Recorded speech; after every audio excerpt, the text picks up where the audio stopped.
কাজের তোড়জোড় করব বলে উঠে ঘরে ঢুকতেই দৃষ্টিটা যেন আপনা থেকেই কড়িকাঠের দিকে চলে গেল। কালকের সেই বাদুড়টা আবার কখন জানি তার জায়গায় এসে আশ্রয় নিয়েছে। এই বাদুড়টা আবার কখন এলো? না, ভুলটা আমারই। ওই জানলা খোলাতেই এই কাণ্ডটা হয়েছে। আজ রাত্রে যত গুমোটি হোক না কেন, দরজা জানলা সব বন্ধ করেই রেখে দেবো।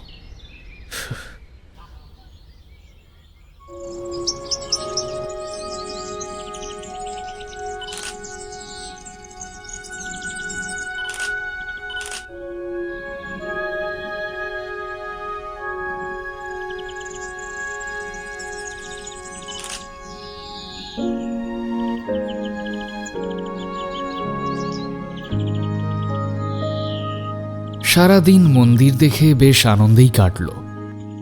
অষ্টাদশ ও ঊনবিংশ শতাব্দীর এই পোড়া ইটের মন্দিরের গায়ে কাজ দেখে সত্যিই স্তম্ভিত হতে হয়। হেতমপুর থেকে বাসে করে ফিরে শিউড়ি এসে যখন পৌঁছল তখন 4:30। বাড়ি ফেরার পথ ছিল গোরস্থানটার পাশ দিয়েই। সারাদিনের কাজের মধ্যে কালকের সেই ভদ্রলোকটির কথা প্রায় ভুলেই গিয়েছিলুম।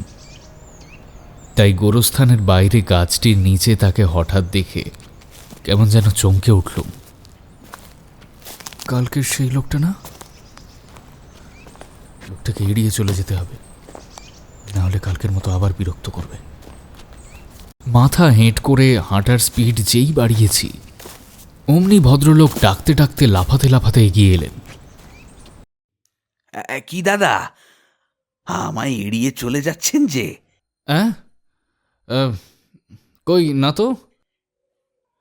কাল রাত্রিরে ঘুম হয়েছিল ভালো? হ্যাঁ। আমার আবার কি বাতিক জানেন, রাত্রে আমি একদম ঘুমোতে পারি না। দিনের বেলাটা কোষে ঘুমিয়ে নি, আর সন্ধে থেকে রাতটা এদিক ওদিক বেরিয়ে বেড়াই।